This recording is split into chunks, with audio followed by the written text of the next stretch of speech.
So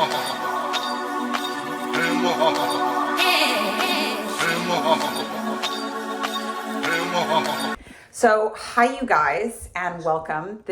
I did a little poll here because I wanted to see how many people on here were interested in healing other people. This seems to be the majority. Now this workshop can be done two ways. It can either be done just you for yourself. You could do it like a yoga teacher training where you do it to like deepen your own practice.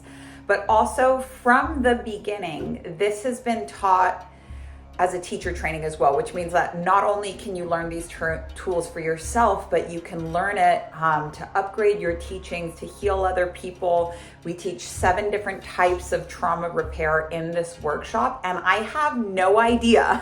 I have no idea which ones we're gonna be teaching today. We will see what people come to this case study call with. You guys will get to see my toolbox, and then when you're done with this training, you will have the same exact toolbox. So I just wanted to introduce myself. My name is Mami Onami. My house is in like literal chaos right now. There are painters and sanders going on downstairs. The kids were going ballistic. Shit was crazy. And these have always been the terms on which I teach. I've never had more than like 3 minutes to get ready or mentally prepared to show up and do classes like these. In fact, it's the first time that we taught Wheels Reinvented was launched in 2016, started in January of 2017. My husband and I were literally living in our camper, and we would have to drive the whole camper on Wednesdays to go be near like the main center in the trailer park so that we could get Wi-Fi to teach these lessons. But that was just the time that it wanted to come out. It's kind of like having a baby. You can't really decide, when you want the baby to come. They show up when they're ready. And so, yeah, this is what I'm all about. So I guess everybody so far has read, and I'm hoping that you guys have, because we released the first chapter of the book, which is called What is Trauma and What Are Chakras? Have you guys read this? Nod your head. Okay, wonderful. So we had that on audiobook and we had that on doc. Now, this is exactly what we do throughout the whole course. I like to give as much time as possible for demonstrations and case studies, because those of you that are going on to teach, there are so many like tricky, hairy situations that you can get in when you're coaching other people. No amount of preparation of what you think you're going to teach is going to change the fact that sometimes people just show up with stuff you've never heard of before. And so having a toolbox and knowing what's at the root of each and every problem and having a specific method not only to heal it, but also to provide aftercare is going to do so much for your confidence. Like, confidence is directly proportionate to competence. So if you feel like you've just changed your bio to like coach or teacher, but you don't really know what you're doing, this is going to change that. But there's no better way to see it happen in real time than to actually just watch these different case study demonstrations. There's always way more that comes to these calls than could ever be talked about. But this is a collaboration. Like, in order for this to work, in order for us to have all this time to have case studies, allow you to be a case study, we had to offload the education part of it into book form. This is like the greatest achievement after 9 rounds of doing this workshop.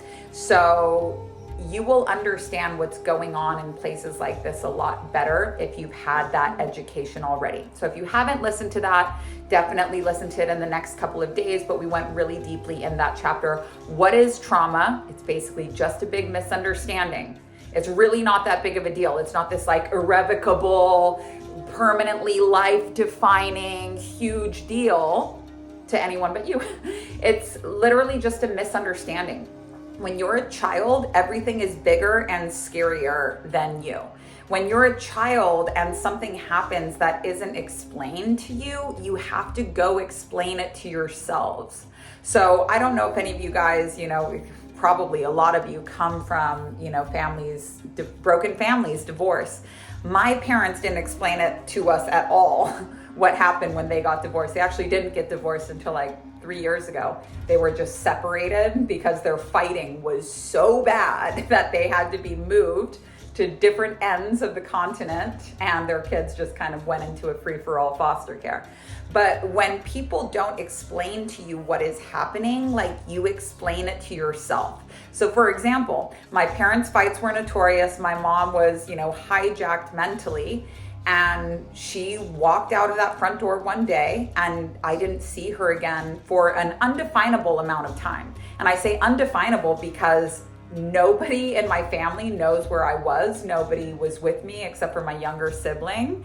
And the only way that I can measure that time is that when my mom walked out, my sister was a breastfeeding baby, like 6-month-old baby. And the next time we saw my mom, my sister's hair was down to her waist. So that's the only way, that's the only measurement of time I have to explain for this whole window where my mom walked out and said she was coming back and never came back. So because that was never explained to me, I explained it to myself. And how I explained it to myself as a child is like, I'm not good enough, I'm dirty, my mom doesn't love me, everyone I love is gonna leave me. Now, what's the truth? What actually happened? My mom was completely brainwashed. Like her mind, her mental faculties were completely rearranged with a list of priorities that I didn't even place on. My mom was super fucked up, like super fucked up. My dad was also super fucked up, and the setting that we were all in, a cult called the Children of God, was super fucked up. But the story that I wrote about it was that I'm fucked up. And that story would go on to govern me for the rest of my life.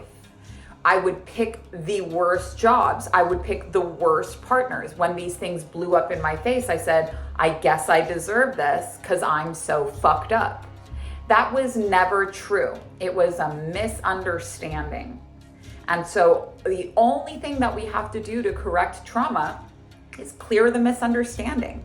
It's really not that complicated when you know where to look. Another huge myth about trauma is that a traumatizing thing happened to you and now and that's what caused the trauma. This is also not true. The majority of the time, the trauma is super, super mundane. Like it's something that no one else saw, that nobody else was aware of. Amy Keller, please mute yourself, my love. There was nobody else saw it. Nobody else was aware of it. Nobody else knew that was going on except for you. Now, if nobody else knew about it except for you, like no one can heal that except for you. But revisiting, and I've done a lot of this type of work. So I'm speaking from experience, not like theory, not from a book. I've had a lot of clients that wanted to go back and revisit specific memories that were really triggering for them. For example, being molested by their father, the death of a sibling, things like this. Now, if that's not where the root of the trauma is, we can go back and revisit that story. We can gain some new perspectives, but for the most part, this is going to be very painful. It's not going to end the pattern. It's going to wake up a lot of hurt. It's not necessarily doing something. And in my direct experience, I haven't always seen that be useful. So trauma is not a traumatic childhood or a traumatic experience is not necessarily the root of the trauma. Most of the time, the trauma is this really mundane happening. Now, the other thing is that I think that's good. I think that's good for trauma. It's very easy to heal this up. Now, if you guys want to know more about this, please read the chapter, but we offload the bulk of the education into these chapters. The other thing we discussed in this first chapter was what are chakras. Chakras are the Eastern approach to psychology. So this is a psychological workshop. If you have back pain, if you've got heart pain, I'm not going to tell you that opening up your heart chakra is going to take away your heart pain. Although I did have chest pains when I had a lot of unresolved grief, but I don't teach that side of it. Louise Hay is a really good teacher who's made a total career about the actual physical expressions, but this is a psychological workshop. And this is about how all psychological distress is rooted in these core 7 issues. Now, this is a very old practice. And these methods that I'm teaching you guys are very, very old. For example, what we learn in the root chakra is from the Rig Veda, which is one of the oldest books in the world. We expand on that practice for the Svadhisthana chakra when I teach you what is called a Cadillac trauma repair, which is the one that I do most. You guys will probably see me do here. Inquiry is from the Diamond Sutra. The first edition of that was written in 401 BC. So there is 401 AD. These are not new technologies. Mental illness is not a new thing. And for thousands and thousands and thousands of years in the East, they could categorize any type of mental illness into one of these 7 categories. There was a repair that they did to go to the root of it, very simple. There was aftercare to make sure that it stuck. But that is how they've been doing it for thousands of years. So this is not some new thing that I've come up with.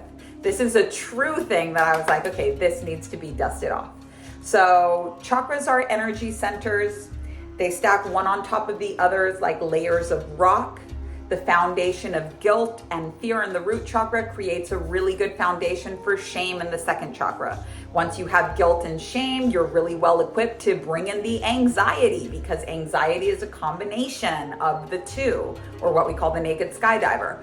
Once you've had enough experience in your life of the guilt and the shame and the anxiety, we can bring in the need for the approval. After that, you're well primed for jealousy. After that, you're well primed to completely misunderstand your creative gifts. And finally, when you've had a whole story built up, a book that you've been writing since childhood, this is what's true about life. Everyone I love will leave me. I'm fucked up. They can have it. I never will. Then we can officially seal off our connection to the divine. You guys have seen Avatar, they have that little hair thing that connects to like the totality. You have one of those up here, and when it's closed, there is no universe, there is no help, there is no divine. Life is a cruel game of fate, and there's nothing you can do about it. So this is what it's like to be blocked in these centers. Very easy to unblock them.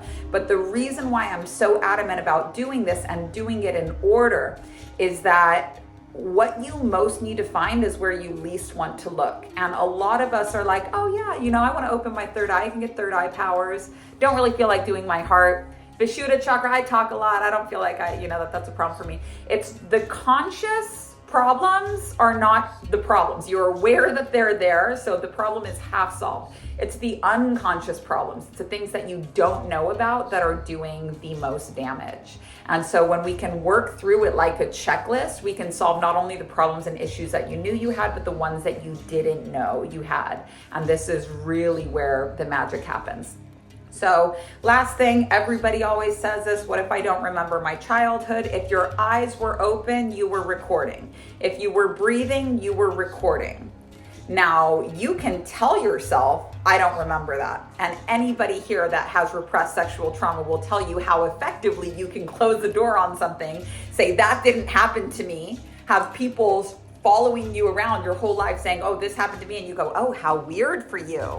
And that little itchy feeling in the back of your mind that's like, this happened to you too. You're like, oh, no, ignore that. It's very easy to close the door on something and say, this is not my problem. This didn't happen to me. Sucks that happened to you.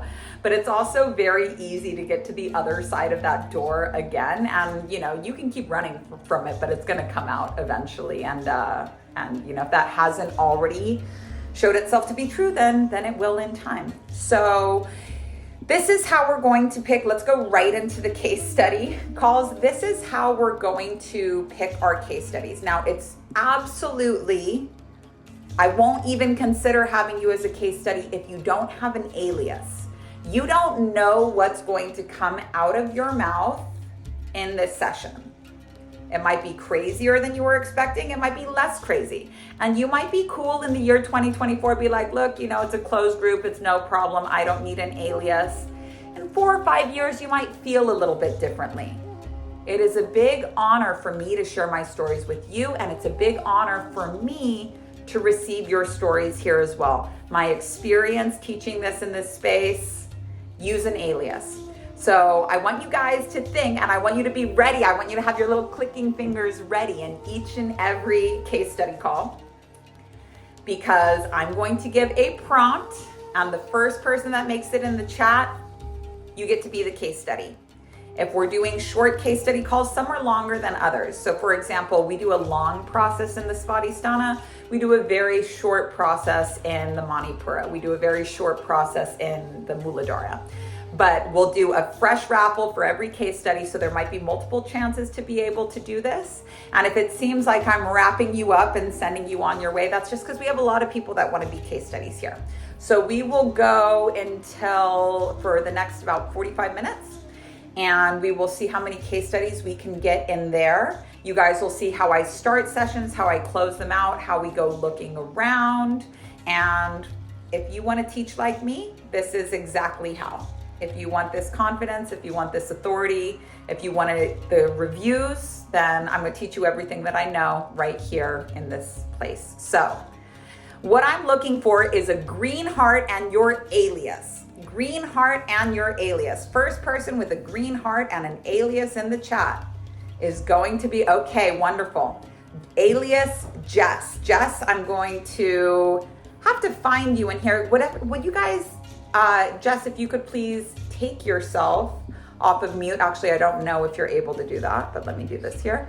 Jess, if you could please take yourself off of mute. Marilyn Monroe, love it. Take yourself off of mute so we can talk over here. There you are. All right, hello. Hi. How's it going? Yeah, I'm doing well. How are you? I'm doing well. So what's the fear-based story from your past that's blocking you right now? I'm not quite sure how to frame the story, but I know that I can only go so far back before I sense that I just completely lose my voice. Completely lose your voice, like in the metaphorical sense, or? Kind of in that I can't really talk about certain experiences. I can't, even trying to talk about this now, I can feel my voice kind of getting shaky. It's, it's something to do with my voice that I can't quite figure out in my childhood. So when did you first start to realize that this was a problem for you? That's a good question. I started to realize it, probably in high school. High school, I was supposed to be I was in the band and I was supposed to sing. And I noticed I loved doing it alone in my room, but anytime that I needed to come out into a public space, it was really painful. And what is it that you really want to talk about now that you're not allowed to talk about?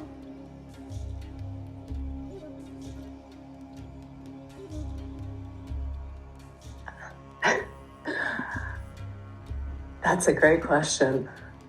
I'm just going to reply instinctively because I don't know how to make this make sense. But I guess I want to talk about what feels good, about pleasure.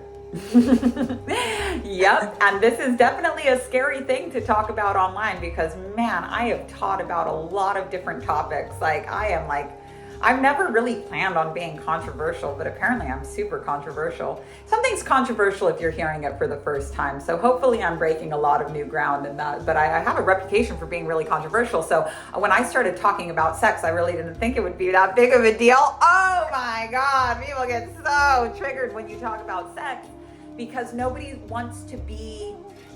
aspiring to pleasure. They just want to be normal. They're so afraid to, if you say something that makes someone feel that they're either to the left of normal and a prude or to the right of normal and a deviant, they just freak out. So you're definitely going to need all of your wits, all of your wits about you to be able to talk on this, to be able to speak on this topic. And, there's no greater, I feel like the biggest bag, and by bag, I mean money, paycheck with your name on it, and spirituality usually goes to people on the path of the sacred whore.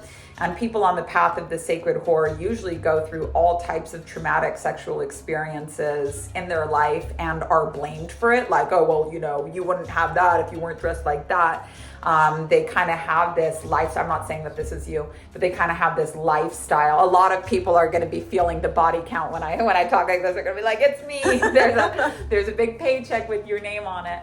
But they basically go through this whole life for, at least the first 28 to 30 years of their life of feeling that looking beautiful is dangerous, that pleasure is dangerous, that life is not supposed to be pleasurable, even hating sex, pushing themselves to extremes to be able to do it. Sometimes even ending up in like very sexual industries that shuts them, it becomes a job. So they become super desensitized to it. And before you know it, they're like completely cut off from pleasure in their life. And then their job is to overcome that and teach others how to overcome it as well. It's a really big hurdle to overcome, but it's definitely not impossible, very easy when you know where to look. But the reward that you get for that is a fucking fat paycheck for the rest of your life.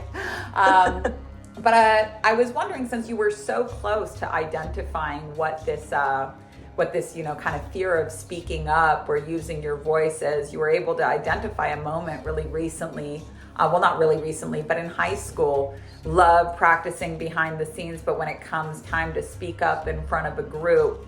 Can you tell me a little bit more about that specific event?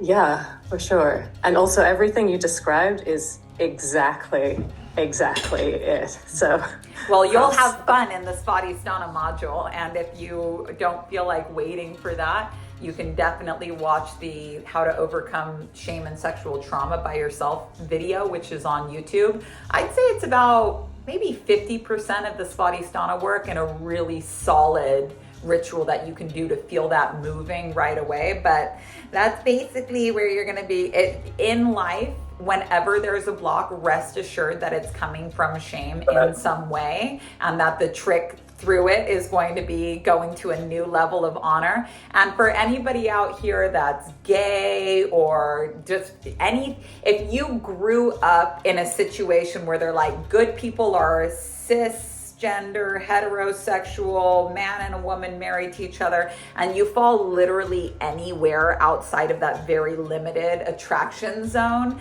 rest assured that you are going to have to work shame harder than people that grew up cishet normal. And you just have to accept that. Like, there's such a resistance, especially for survivors of sexual trauma. There's such a resistance to being like, why do I have to do it? It's not fair. They don't have to do it. Why do I have to do it? You have to just accept it. That Charlene, please take yourself off, put yourself on mute, please. You just have to accept it. I'm gonna have to work harder than people who don't have any type of sexual drama and trauma. But as a result, I'm gonna get a bigger bag. But it's I'm speaking from experience here. But yeah, tell me about this scene in high school. Okay, so what I remember is very much like kind of like the stage moment. So like, I know the music, I've practiced the music, I know how to sing the music. It's very intuitive, but there's something about getting up in front of everybody and just almost like leaving my body, getting so kind of tense and uncomfortable that I kind of leave my body, and I just am kind of living in the faces or the stares of everybody at me, which does not necessarily feel very good or safe. No, baby. And where in your body do you feel this? Oh, I definitely would say it's up around the top part of my chest.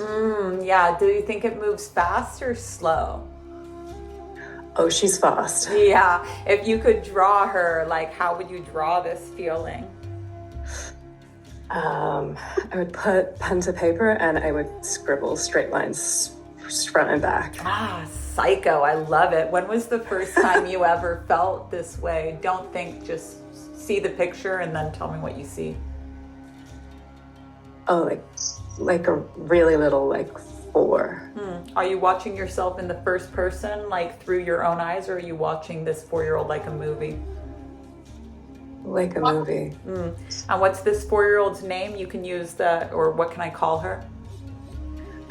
You can call her Jess Seaman. Cool. Baby Jess. All right. Love that. So what's going on when we're watching this movie of Baby Jess? I think Baby Jess is having to navigate her environment and is pretty vigilant at all times. Like she has moments of being totally in her own world and her own flow, but it's temporary. She doesn't get to stay there so often. I understand. And so in this specific moment that we're watching her, what's going on in the scene?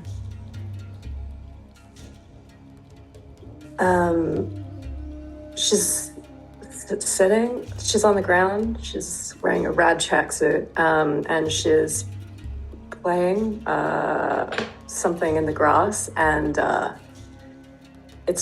there's a loud sound from inside, and it's probably Dad coming home, and it's probably a fight that's about to kick off.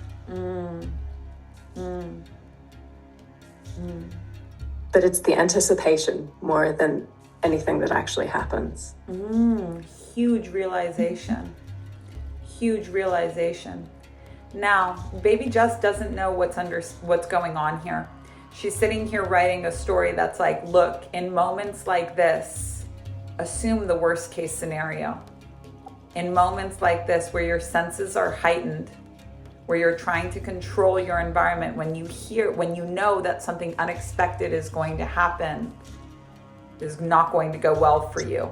Now, she's a child. She's going to write this story down and believe it for the rest of her life, but she'll recognize you immediately. She'll recognize you immediately. Why don't you swoop on in? Let's get her in a safe space to start. You swoop on into the scene. We're watching this like a movie. She sees you and recognizes you. It's a little weird, she's like, whoa, like, how does this work?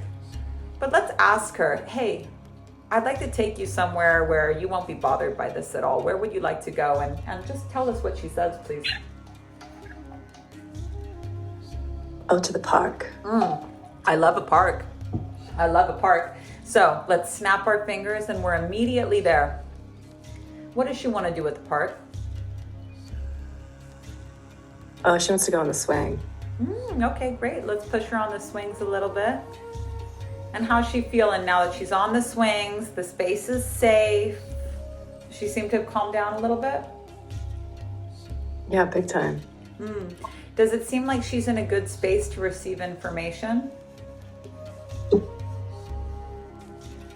All right, so without thinking about it and in words that this 4-year-old can understand, would you please explain to her, she needs to understand that, like, even though she needs to understand what is actually going on in that situation. She doesn't understand what's going on with her parents. She doesn't understand what's going on she's going into like fight or flight, panic, life is about to be over, this is gonna go really poorly.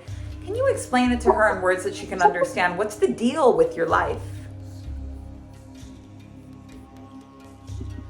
Oh, baby Jess. Oh, girl. Other people are just trying to manage themselves the best they can, but really it's nothing about you. They're actually trying to make a nice space for you, and they're kind of blocking and leaving you out right now because they think they're protecting you. And you're actually completely good as is. How does she receive that?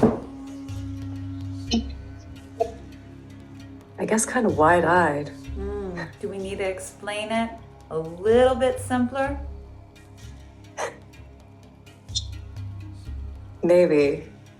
Just that you're good. Yeah. You're perfect already. There's nothing you need to do. You can just keep doing you. Yeah.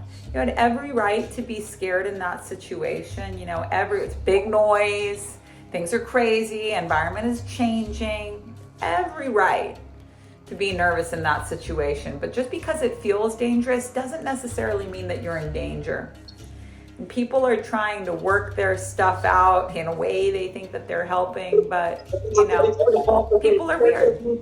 People are weird. Charlene, if you could put yourself on mute, please, my love. There we go. So how does she feel to get this information from you?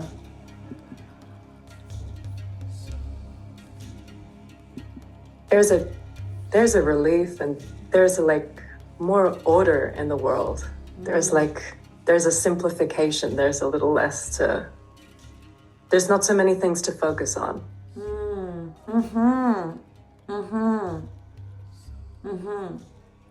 Now I want you to tell, you know what her life is going to look like from where she is there on the swings to where you are now. Don't think, just say the first thing that comes to your heart. What's one thing that she needs to know to be able to get from where she is then to where you are now? Trust.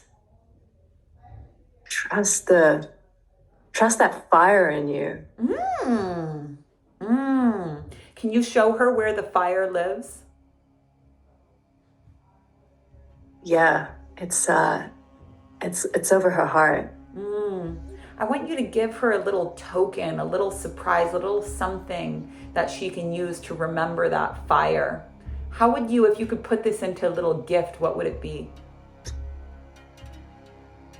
I think it would be like a cheesy 90s necklace. We get a lot of those, and I love them each and I love them each and every time. I can see it. I can see it literally myself. Give it to her. How does she receive it? Oh, like chuffed. And like she feels beautiful wearing it. Yes. Yes. Now tell her to imagine that there's a little treasure box, like a little treasure box on your person, like in your heart or in your throat or somewhere. Where would this little treasure box be for her? Oh, I think it would be like above her stomach. So let's show under her. the ribcage. Let's show her how to put this little treasure here for safekeeping so she can take it with her for the rest of her life. And I want you to put your hands on that spot too. Oh God, I got goosebumps everywhere. I'm sure you did, honey. The necklace can be a little cold, but good. I want you to feel this necklace on your own person right here and let her see, like, this comes with me for life. We don't let go of this fire.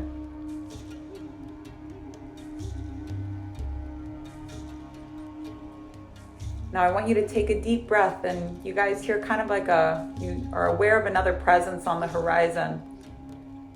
Don't think, just feel. You guys look to the right and you see it's you, Jess. It's you about maybe 5 or 6 years from now. And you stroll up on the scene and you're showing them, look, I still have it too. Like this fire, I still have it too. What's the first thing that you notice about your future self?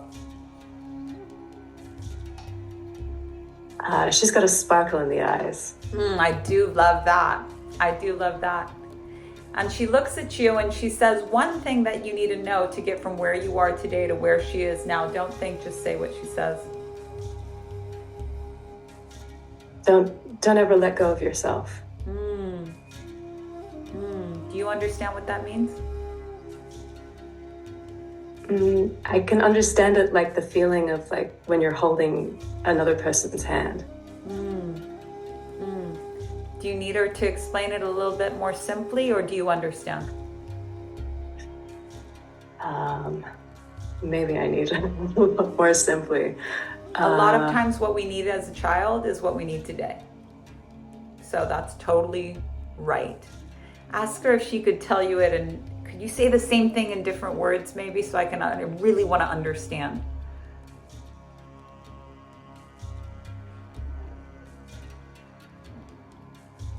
I can't quite get the words out, but I can like feel it on my body. Can you it's see like a picture? It's your arms wrapped around yourself. Yeah. Okay, perfect. That's way more accurate, because the mind speaks in words, but the heart, which is where we're working here, the heart speaks in pictures. So the picture is always going to make sense. Picture's always going to make sense. So how is little Jess reacting here to see future you and you? It's a big day for baby Jess. What does she think about it all? She's sparkly. Her shoulders are back. Yes, her hair's honey. in the wind. Like, yeah. Yes, honey.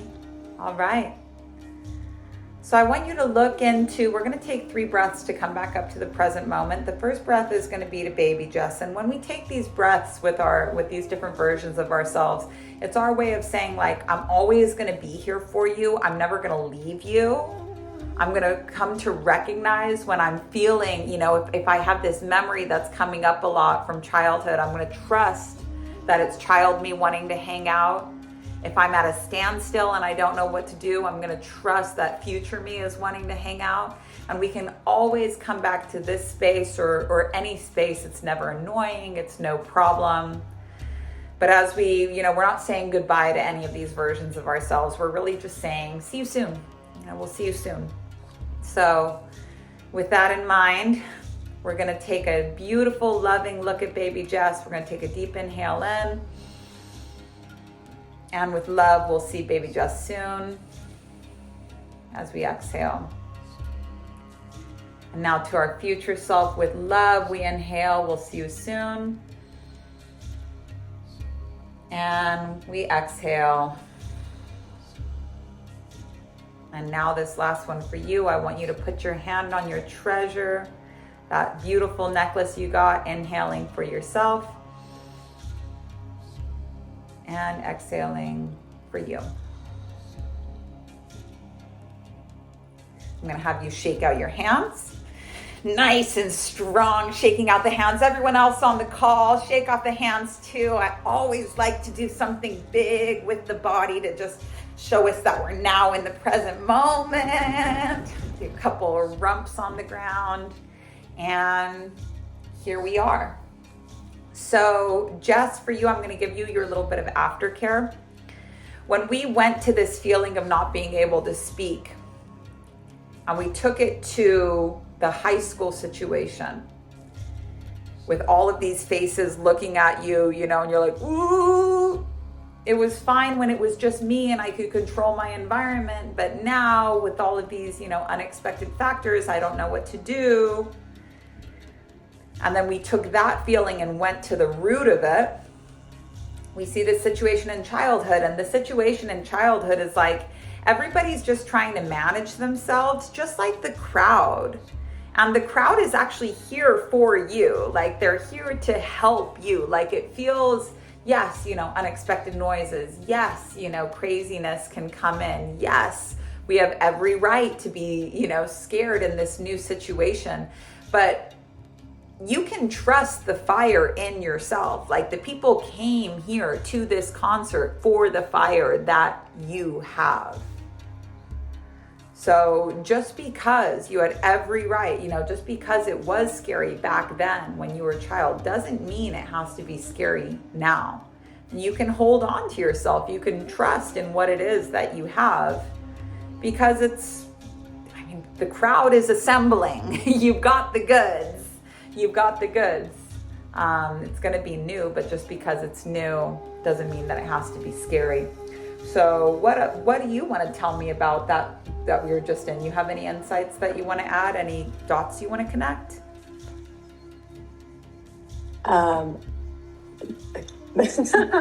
Other than gratitude to you and this work, I can actually, my body's quite hot right now, and I feel very much in it. Everything, all those dots kind of make sense. And if I can be honest as well, I can see even way deeper dots to go into in the future there that are linked for another time. But Lovely. Yeah. So I'm going to give you the same aftercare that I give to everybody. I recommend not doing any more inputting today. We did some big stuff back there and we want to give it time to sprout and grow.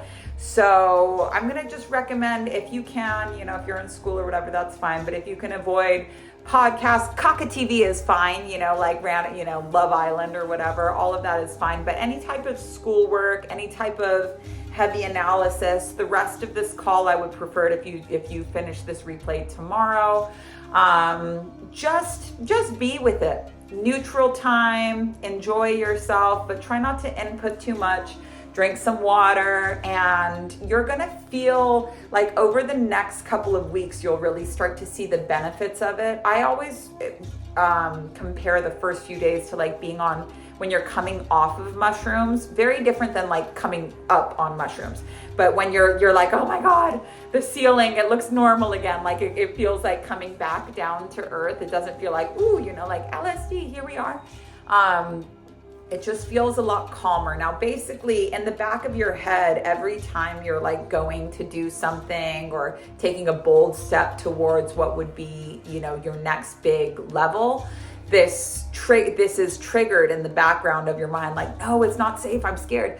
So when we take that out, you always notice the presence of a loud noise much more than you would notice a loud noise stopping. Like, if they're doing construction on your block, you might not notice the day that they stop, but you will notice, like, I heard a bird. Like, I haven't heard a bird in fucking weeks because of this construction, and I just heard a bird. So that's what it's going to feel like psychologically, and you'll really see, it's just going to be calm where it used to be crazy, but you'll really start to see the benefits of this stack up 2-3 weeks and then actually for the rest of your life. So basically every time that you were feeling triggered, you were going back and replaying this moment of danger. And now when that moment replays, it's calm, you're at the park, like you'll literally remember this core memory differently for the rest of your life.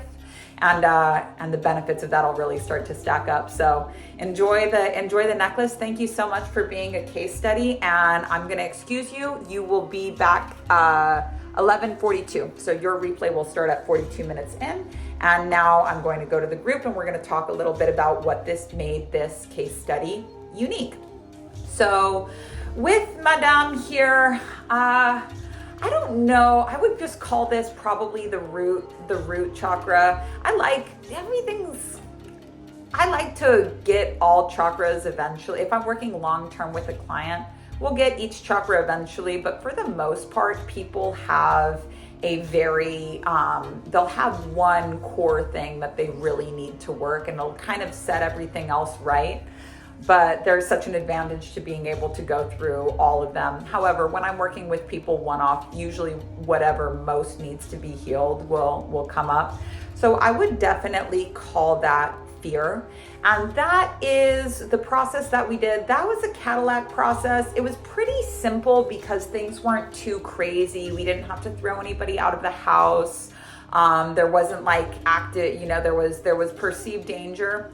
Creating a quick rescue situation is always a time-effective way to, kind of move someone out of there. However, if if somebody's escorted back to a moment where they're actually like in live chaos, sometimes it can take a bit longer to do those ones. It can take a bit longer to make people feel safe again.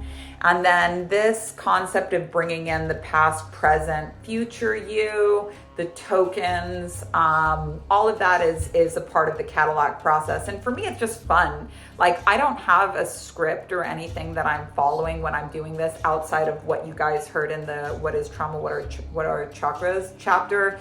We identify the feeling, we honor the feeling, we trace the feeling, we heal the feeling. That's what makes a trauma process a trauma process.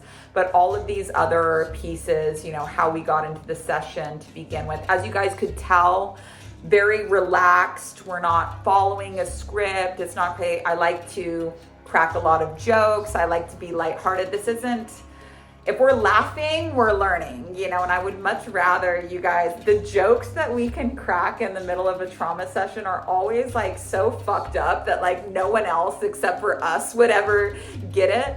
But I would love for you to be able to reflect on these memories or even this moment of healing the memory and be like, lol, And my personal favorite lol is a lot of times the kids want a snack, it's always such a random snack. But I love this type of work. So that was the Cadillac process, which is what we teach in the Svadhisthana. We could have, because it was a root chakra, we really could have just left her there, looking back, you're in a field, you're safe, the noise is over there, it's over there. It's not happening here. The anticipation of it is worse than the actual thing. Like, we totally could have just left it right there. And when you guys learn the Muladhara chakra and we learn that Rig Veda trauma repair, I say that the hardest part about doing that is actually just like letting it be. But when I have time to be one-on-one with clients, I always just give them the Cadillac process. We're basically only going to be doing a trauma repair for that one session. So I like to just give them all of the flair. I like to bring in future you. I like the tokens. I like all of that. It's not necessary, but that is what I do most consistently with people. So does anybody have any questions about that? And then we'll go into one more, and then we'll do one more case study after this. Does anybody have any questions? If you do, please put it in the chat. And while we wait for that, let's see. Yeah. Okay, so who wants to be the next case study? This is what I'm going to be looking. Hang on. I see these. Oh, I see. Oh, you guys are so good. You guys are so good. What do I mean by Cadillac problems? So it's a Cadillac process. And you guys, we're going to be using a new emoji. I call it a Cadillac process because I used to work in a chain Mexican restaurant. And the chain Mexican restaurant, you could get a margarita or you could get a Cadillac margarita. So a regular margarita was just the Holy Trinity, lime, triple sec, and tequila. But a Cadillac margarita had Grand Marnier on top. It had special flair. They put a splash of grapefruit juice in it. So the difference between a Cadillac process and then just the classic Muladhara process is it's the same bones, but we add a lot of flair for the Cadillac process. So that's literally where the name came from. It's from a, it's from a Cadillac margarita. I'm going to answer one more thing, and I'm going to pick out, can this healing be done in a group or does it need to be done individually? Everything that I teach is for the individual, 110% for the individual. You don't need anyone else's cooperation. You don't need anybody else's blessing. You don't need to tell anybody else about it. And before, when I used to do this as a teacher training, I would be like, okay, you have to practice this work on other people. We substituted. I fucking hate practice work when I do teacher trainings. I hate it. I'm like, no, like I just said, I have people that I can work with on this. Totally fine. That's why we have the case study calls, so you can see how this same, because we teach a different trauma process for each and every chakra. Like this time you guys are seeing a mix of all of the different stuff that I do, but in the actual case study calls, we will be using, you'll be learning one process and I'll show you how this one process works in all of these different situations. And then we unpack the case study a little bit one by one. We talk about what was unique. We talk about what chakra it was coming from. And, you know, we've had all kinds of case studies come through. Actually, one of my favorite ones that we ever did was one where the woman was just hysterical during the whole thing. And that's totally fine. You know, a lot of people have emotional definition in human design. A lot of people have never been asked about their feelings before. And so it's just like, and it was definitely like either on camera or off camera. They were definitely like the most chaotic case study that I ever had. But I was so happy that we got this on camera because it's like, okay, no matter what trauma repair we were doing, we're going to do some tapping. We're going to bring this down to a level that we can work with it on. And this was a really good lesson for all of us about not hopscotching traumas. You know, this is somebody that this had started because she wanted to work on the grief thing. And then when we were down on the grief, she's like, you know, maybe I want to hit this other shame memory while we're down here. And I was like, okay, so now we know as a group, let's just do one trauma at a time because we can end up with a big mess. And here's how we clean up a big mess when we have it. But being able to see someone else do it all will make you feel a lot more equipped. And then, you know, even without the case study calls in the book form, you guys will see how to do the process. The only thing is, like, I can walk you through it really well, but it's one of those things where you have to read the whole recipe and then go attempt it by yourself. It's very simple. It's very straightforward, but you need to be calm and you need to stay focused. You can't be getting up to look over the recipe over and over again. So for some people that feel like they need a little bit of additional support here, they might want to see a couple other people go through this process to realize that they really can do it on their own. And then of course, if you're wanting to facilitate this process for other people as well, it's really, you got to see all the different shades of what's normal. For example, I've had both of my kids were free births, and to prepare with my second one, I didn't read anything. I was like, it's only coming out of one hole, so like there's nothing I can do to make that easier, fuck it. But with my son, I listened to so many of the Free Birth Society podcasts, because hearing all of these different stories of what a normal birth could be. A normal birth could be 72 hours. A normal birth could be a baby that takes 5 minutes to get started. A normal birth can be breech. It really widened the spectrum for me for what a normal birth could be, so that I didn't interfere with the process.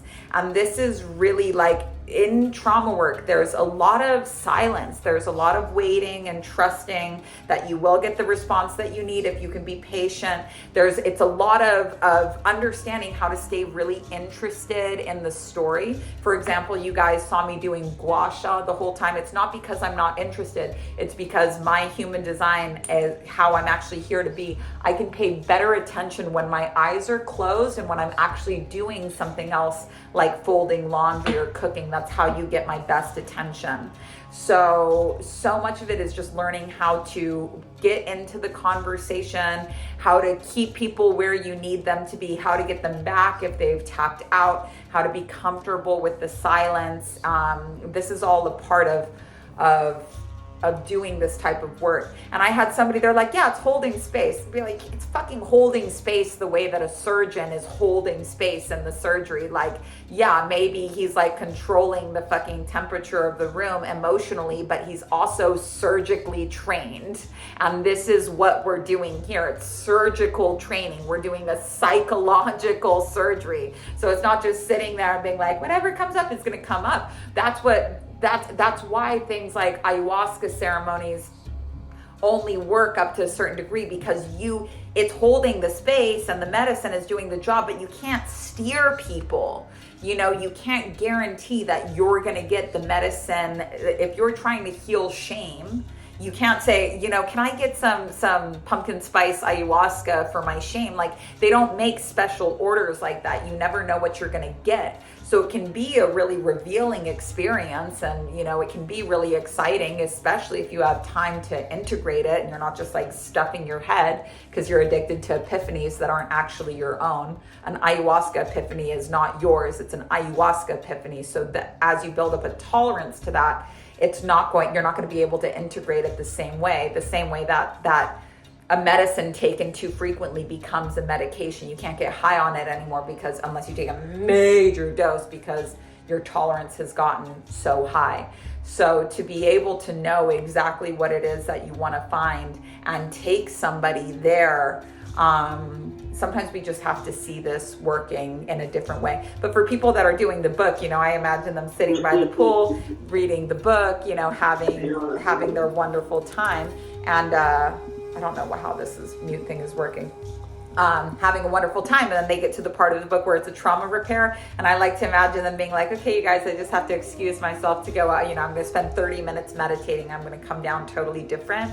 This is, it's taken 9 rounds of this to be able to get it into book form, and I resisted doing this for a long time because I knew that I wouldn't be able to certify teachers in it anymore, that it would officially be out of my hands. And these teacher trainings are really important to me. I've been doing them once or twice a year since 2017, and it's real, like this world that when you are batching all of your trauma work, like it's hard, especially the first 3 chakras, the Muladhara and the Svadhisthana. When people talk about like the lotus that grows out of the mud that they're talking about is the lower 3 chakras. So, and of the lower 3, the shame and the guilt are the 2 trickiest ones. That's thick mud. You do the lesson, you do the trauma repair, you watch the case study call, but then, it's exiting our system this can be, it's shadow work. Like, this isn't farting glitter. Like, this is shadow work. This is taking all of that back-ended inner work that you didn't want to do, and we're saying we can get this done really fast. But I don't want you guys to have any illusions whatsoever about what the nature of, especially the first two chakras are. We start laughing a lot more once we go up a little bit. Once we get to Manipura, we're like, woo, all right. But it's a heavy, those are some heavy weeks. So I just want you to be aware of that. But you will actually see the fucking biggest results, because most of any issues that you have in relation to survival, or being able to even appreciate the fact that you are the undefeated champion, that you've survived everything so far, everything in regards to like getting your needs met, stability, safety, all of that stuff is coming from lower chakra issues. So like the majority of your problems are going to feel like, woo, like so much better after those first two chakras. And then once we start working ourselves up, the lower three are all about you and your survival and your safety. But then, we share this planet with other people, and other people can make us feel all kinds of ways. So once we start working up the chakras, when we go into the Anahata, the Vishuddha, this is the entrance of the other, and then the Anya and the Sahasrara, we are sharing the planet within a gigantic space. And we are somehow just perfectly positioned this far away from the sun so that we don't burn. There is a constantly expanding universe that we are just one tiny speck in. So there's the relationship to you in that space, the relationship to you and God, the relationship to you and the divine, that whole existential realm of like, what is it actually being? Who am I and why am I here? And is there support for me that comes from a source greater than human hands? And the answer is yes, unequivocally yes. But these first chakras that are related to your like survival and your safety, it's fucking sticky stuff. But there's such an advantage to going in and consciously triggering yourself where it counts so that you can move forward in your life, versus being unconsciously dragged there by life all the time. When you're trying to enjoy your life, when you're trying to enjoy your relationship, and unconsciously you're being dragged through the fucking ninth gate of hell because you have this fear-based story from when you were a child that you're like, it's not safe. You can't trust them. They're gonna find out how fucked up you are. And none of this is true. It's just you don't know it. Like you're working off of an operating manual that was written when you were 4 or 5 years old by a 4 or 5 year old, and we've just never gone back and checked it. So it's really easy to do, but we're batching all of the shadow work, and Muladhara and Svadhisthana are gonna be hard. Do it anyway. I'll be there for this last round. It makes me so sad. When I think that this might be the last teacher training round, and it has to be, because the book has to be ready by September, so there's just no other way out of it. And I was told, this was in 2016, but I was told I was going to teach 2 workshops that would change humanity for all time. That the first one was going to be on childhood trauma and the chakras, and that the second one was going to be about Tantra and time space. And that's our workshop, Erotic Wealth. And it literally just went out of its debut round, but it's going to take the same level of attention that Wheels Reinvented took me from the beginning until now to really make that what it needs to be. So I've got books to write, so I can definitely use the space, but this has just been the workshop that's so close to my heart. Because people meet me all the time, and they're like, oh, well, you grew up in a cult and you turned out okay. I was a fucking statistic, and a lot of the people that I know that left the cult were doing very, very badly. Almost all of them had super gnarly addictions, and numbing addictions is kind of the only way that you can cope with some of this extreme second chakra trauma. This was a pedophile doomsday cult. So everybody was getting molested, everybody, by adults, by other children. It was literally in the culture. There was no escaping it. And that persistent nagging of like, you're fucked up, there's dirt on your face that everyone can see except for you, you'll never be clean, no one's gonna love you, no one's ever gonna want you. Like and not to mention, these people are escaping cults with no familial support, no money, no education. There's nothing that the only thing that they've been taught to do in their life is fuck, and that's it. And that the world is ending.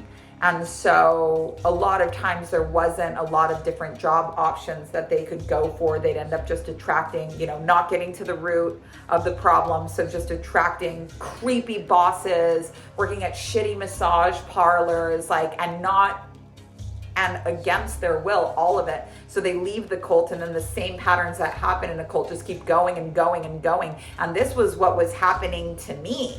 And I was like, why is my life not getting better? I don't understand this. Like, I thought that everything was supposed to get better, and it's just going from bad to worse. Like, things keep getting worse.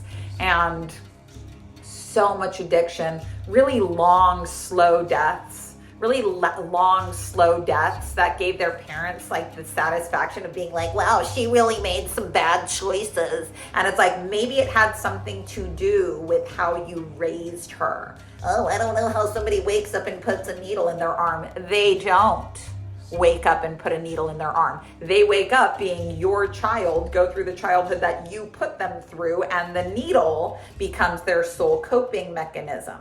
So that's how that happens.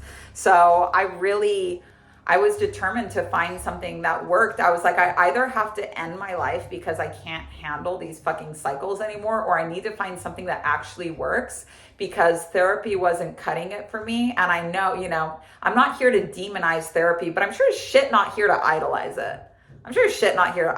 There's other ways of doing it. It was like when I first stopped drinking and people were like, you got to go to an AA. AA is not for me. But we need to get rid of this idea that the only way you could get sober is AA, or the only way that you could heal from a fucked up childhood is to go to therapy. There's other ways of doing it, and there has been since the beginning of fucking time. And honestly, if the people I knew that went to therapy and loved it and said it was so good had actually had some kind of fucked up life, like something that was really, they were like, and I went to therapy and it helped me get over this, and I would be like, okay, cool, I get it. But for the most part, everybody I knew that was going to therapy, they're like, it was really rough when my childhood house burned down in the San Diego fires. I don't know what I'm going to do without that room I was born in. And it's like, okay, I get it, you're suffering, but if you guys are going to therapy every single week and being prescribed a fucking cocktail of medications for it, like, I don't know how long I'm gonna have to be in for. And I was just really determined to find something else that worked, because I just didn't want to spend my whole life fucking mopping up my parents' mess. I got a life to live, I got shit that I want to do. I got other books that I want to write. I have other things that I'm interested in. I basically just want to take care of this stuff once and for all so that I don't have to deal with it. And that's really what this is. It's not isolating out the trauma. It's not saying, okay, you stay back there in the past. We're integrating it. Yes, fucked up things happen to me. But just because fucked up things happen to me doesn't mean that I'm fucked up. My parents made some fucked up choices, and I'm able to remove myself from that equation. It used to be like everything, it's me, I'm the problem. And it's like, I grew up in a really fucked up place. So of course I'm gonna have some fucked up issues, but none of it is too much to clean up. Someone here says, good question. I just wanna see what the good question was. And then we'll do this. So we have to pick a really funny emoji. So the first person that has an alias and the eggplant emoji. First person with the eggplant emoji and an alias. And I know that it's tricky to find on here. I can't find that question. Okay, who we have? We've got Bailey. Oh, Daryl, you were so close down there. You were so close. Bailey, let's go ahead and take you off of mute. And this will be, hi, honey bunny. Hi. So what are you in for? I have been trying really hard to start a business, and I have not. I think I'm afraid of something because I'm not doing it. So your friends and family, would they be happy if you succeeded or happy if you failed? I don't know about my family. My friends would probably be happy for me. All right, cool. So your family? I'm mostly estranged from my family. All right, cool. I understand completely. Unfortunately, estrangement doesn't really, a lot of times that can kind of just make you more afraid. I'm not saying any type of, oh, you should regain contact or something like that, but it would be so nice if it was officially like out of sight, out of mind. And a lot of times, especially when it's the type of family that you would want to be estranged from, the hooks there run pretty deep. So we definitely have something to work with here. And I just want to make a note here as well, because I felt like if I was going to be a spiritual teacher, if I was going to be a healer, I was going to have to demonstrate having like a really good relationship with my family. And I spent from age 13 to age 25 trying to be like the glue that held my family together, trying to make sure everybody talked to each other, remembered each other's birthdays, and yada yada. That capsized. Then I tried to make everybody proud of me. That capsized. Then I started, sharing my story, and that made basically all of my family very, very annoyed by me. Like their tolerance of my sharing my story quickly turned into spite, quickly turned into other things. And I was really struggling, like literally turned into violence. And I was struggling because I was remembering this Bible verse that was like, honor thy father and thy mother, honor thy father and thy mother. And you'll come across different spiritual teachers like Idris Shah and the Sufis and some of these different paths, everything from Hinduism, which is like, you have to have your family be a part of your life. And when I was in North Carolina, and the Airbnb I was in had a copy of this book called The Essene Gospel of Peace. And it's so cool because it's just like the unfiltered teachings. It's from the Dead Sea Scrolls. So it's just for the Essene Gospels, which is like, they found them in similar conditions. Yeah. It hasn't been translated, but it's basically Jesus just speaking directly to his 12 followers. So it's very like unedited language, and he's explaining how he does miracles, he's explaining how he cures these diseases, he's explaining, and you realize like this was a highly trained human. This was a representative of the Essenes. Like the Essenes were all about doing miracles, all about building forests. They were like vegans. They lived out there. And Barbara Walker, who is an amazing feminist teacher, but she actually said, it was the first time that I had ever heard this, but she said that the Essenes turned out like a new Jesus every 200 years and would actually send like a emissary, like a representative of what they were doing out here with their practices, et cetera, et cetera. And they would send this person out into the wild knowing that they were going to be beaten, crucified, et cetera. But they were really just there to be peacemakers and to demonstrate the practices learned in secret. So a really cool read. But in the Essene Gospel of Peace, Jesus explains that when he says, honor thy father and mother, he's not talking about your blood father and your blood mother. He's talking about your heavenly father, which represents space, Akash, dark matter, all things above you. The fact that no matter how much you figure out Earth, you're a tiny dot floating in space. That's pretty fucking sick. So he's the heavenly, when he says honor thy father, he's talking about what he refers to as the heavenly father. And when he's talking about the mother, he's talking about the earthly mother, which means that no matter how much you care about space, no matter how deep you get into astronomy or aliens or Galactic Federation or whatever, you are a human that lives on Earth, and taking care of the Earth and aligning yourself with Earth and recognizing that you are here to move with the cycles of Earth, aka the paradox would be ascended and grounded. What he means by honor thy father and mother is be ascended and grounded at the same time. That's what it means. And that other saying we hear all the time, blood is thicker than water. The complete saying of that is that the blood of the covenant is thicker than the waters of the womb. And what that means is that the blood of the covenant, your blood brothers, the people you go to war with, your chosen family, the promises that you make, the contracts you write in blood with the people that you love that aren't your family, that this is stronger than the other humans that shared your waters of the womb, that came out of your mom's stomach.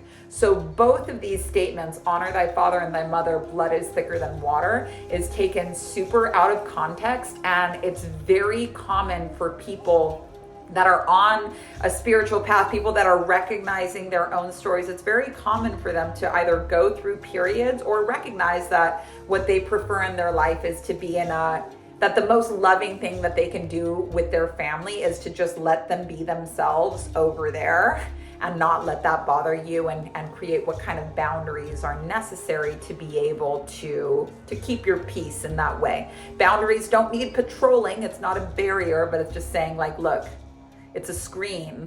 I like the air coming in. I don't like the bugs coming in. So this is, you don't have to like it, but these are the conditions. These are my standards for my life. So Bailey, what is the business that you want to start? A membership for moms. A membership for moms. I love that. You have kids? Yeah, How many kids you got? just one so far. We're planning our second one. Oh, cute. How old are they? Just 3. 3 though. What a fucking time.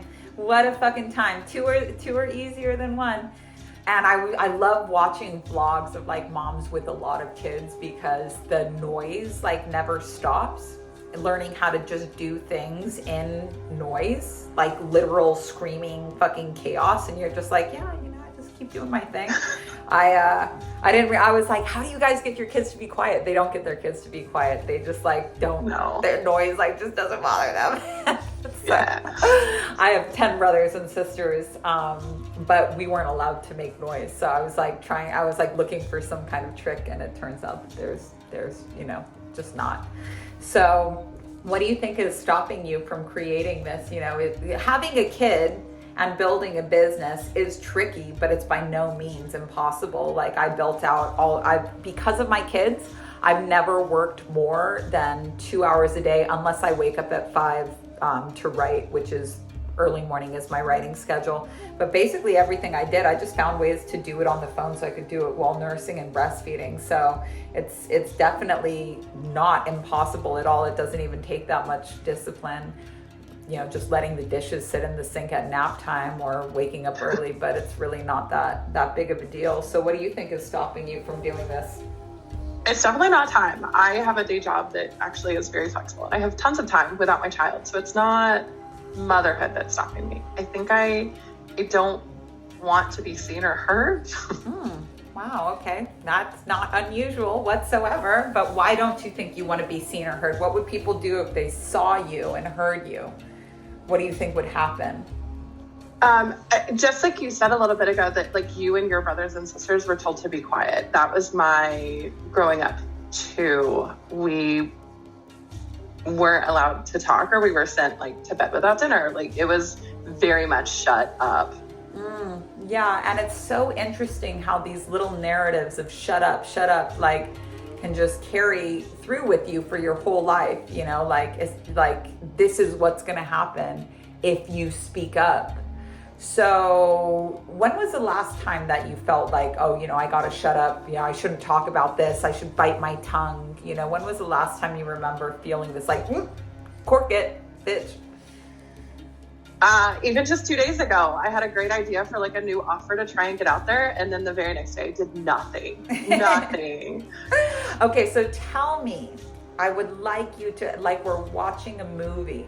So you had this great idea of a new offer to put out there. Where were you when this idea came to you? My computer desk where I'm at now. All right, and tell me what was going on.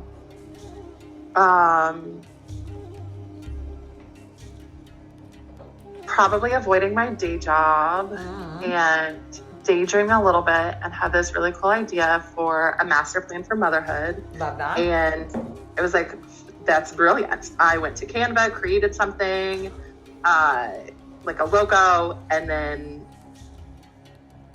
did nothing. Okay. I just stopped. Okay. So when did it start seeming like not such a good idea? When I had to make the other parts, like a sales page for it, and I had to make a landing page for it. Yeah, it's going to be a lot of hard work, but when you're on that tear, that first creative tear where you're like, yes, this is the idea, this is the name, this is the logo. And you're like, bam, bam, bam, bam, bam. And the Enneagram, they say that when you decide to do something, you sound the note do, then the next two steps, Ray and me, are taken for you. So if you decide, I'm going to fucking do this, the universe carries you the next two steps. The only problem with this is you're like, am I going to be carried this whole time? Like, great. No, things officially get hard for the first time between the notes mi and fa. And that's always the hardest part because it feels like you could turn back. You're not deep. It's not like when it gets hard at the very end at point 8. Between the notes C and do, when you feel like, oh, I'm too invested in this, I couldn't turn back. Like at point 3, you do think that you could turn back. And the shit thing is that once you really decide to do something, there is no turning back. There's just getting stuck at the point where you gave up. And everybody that's done my other Enneagram courses really knows all about this. But when you get stuck at a point where you gave up, it just stays, like, for example, I really want to create this master plan for motherhood or this mother plan for masterhood. I like both of them. But this master plan for motherhood, I'm going to do it. It's going to be so great. I believe in this. It's going to be a fucking out of the ballpark success. Oh shit. It's going to be a lot of really hard work. I can't do it. You get stuck at, I can't do it. It's too hard. I can't do it. It's too hard. Such an inconvenient place to get stuck at because it starts to taint your realm of possibility when it comes to other projects you could do. You say, yeah, but I did this thing and it starts to become a narrative for yourself. And in time, that voice actually starts to laugh at you when you say you're going to do new things. And there's nothing more insulting than being laughed at when you're revealing a huge idea, yet unconsciously. This happens all the time when we give up on projects. So when we get to the shame module of Wheels Reinvented, the Svadhisthana, we have a specific process for doing that, but it's a thing. So I would like for you to just, and we're gonna really zoom into this and go into detail, when you realized, how did you feel when it was time to start making the sales page and things weren't really like coming as easily as they did with the logo?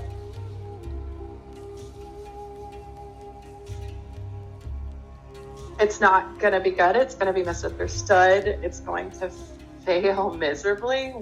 Who do I think I am? All that. So that feeling, where in your body do you feel it? I want to get out of the thoughts and into the feeling that's saying that. Where in your body do you feel that feeling of like, it's not going to be good, no one's going to like this? I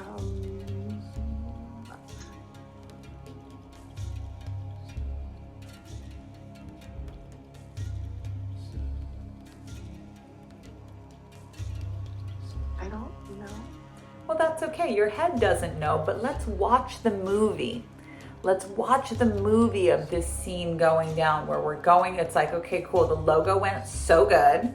I'm at my desk. This is such a good idea. Okay, what's next? The sales page and O. Where in your body does O? The pit of my stomach. Yeah. If this feeling could make a sound, what sound would it make?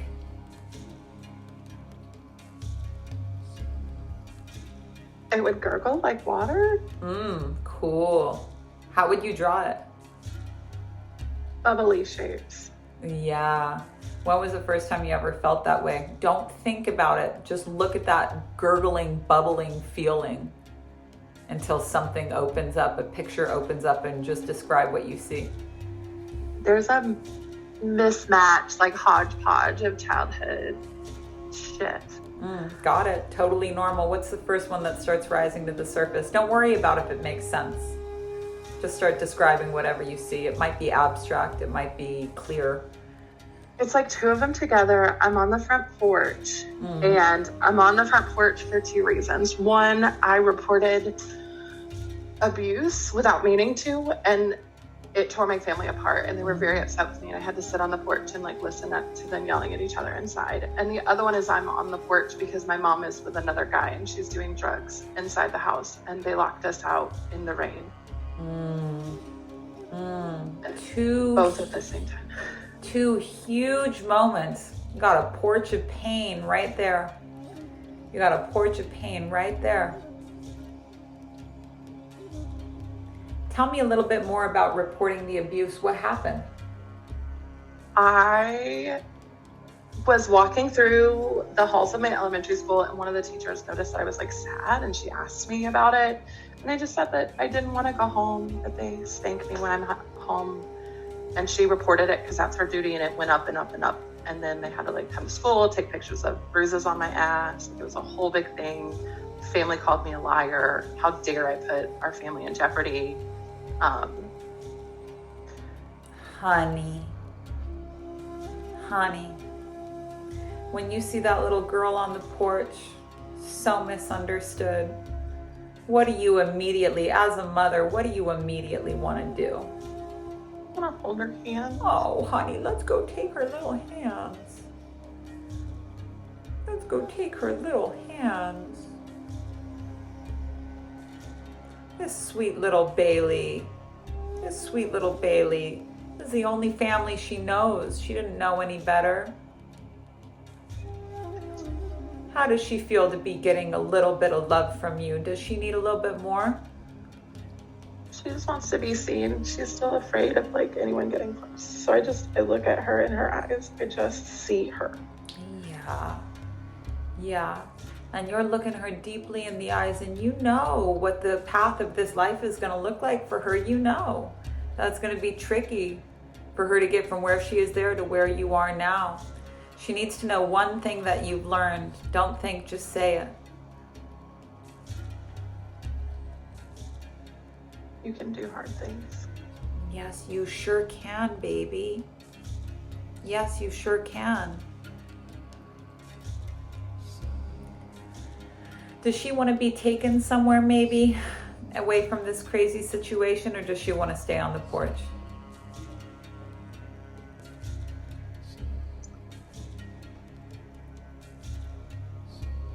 Does she want to stay on the porch? I was not expecting that. Well, that's okay. That's okay. That's okay. A lot of times, for better or worse, it feels safe to be with people we know. Even if that is chaos. Sometimes it feels safe to be with people you know. I want you to look her deeply in the eyes again, though. Recognize that it's the same eyes. Show her, I'm you. The same eyes. The same eyes. I remember these moments. And I want you to tell her out loud in words that she can understand that you're here to help her and that you're available anytime. There's no pressure right now, but anytime she needs you, you can come here. You can take her somewhere new, anytime, whenever, forever, that you have kids, that you get it. In words that she can understand, please.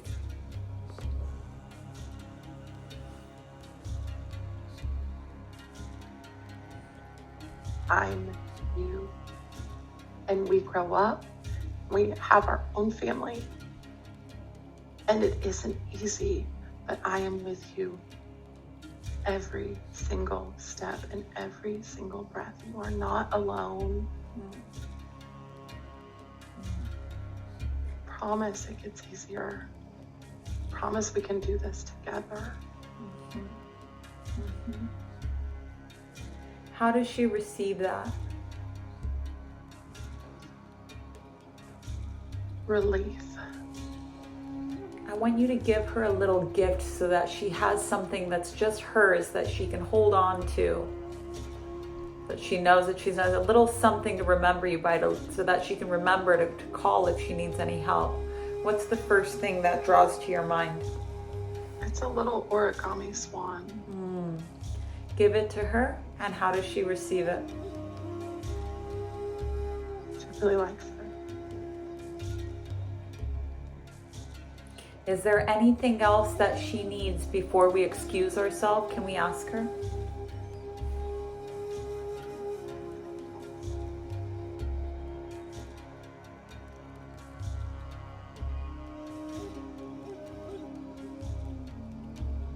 she wants to be taken somewhere else. Hey, make my dream come true, baby. Make my dream come true, baby. Let's get out of here. Let's get out of here. Do you want to ask her where she wants to go, or do you just want to drive? You just want to get?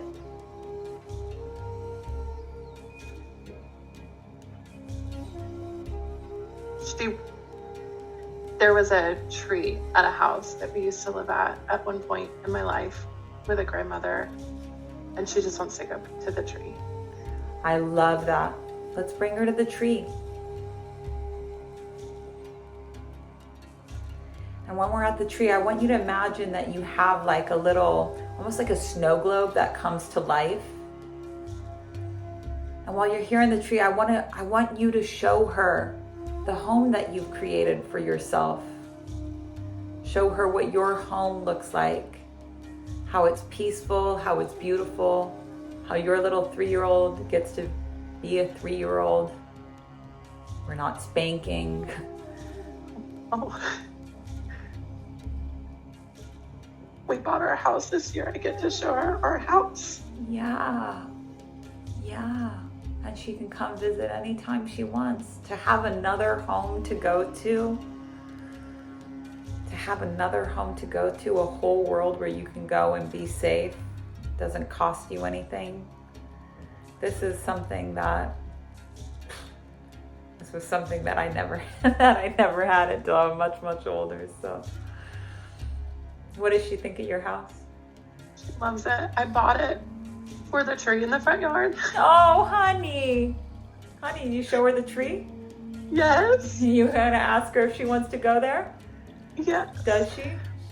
Yes. We're gonna put a tree swing on it for my 3-year-old and for her. I love that.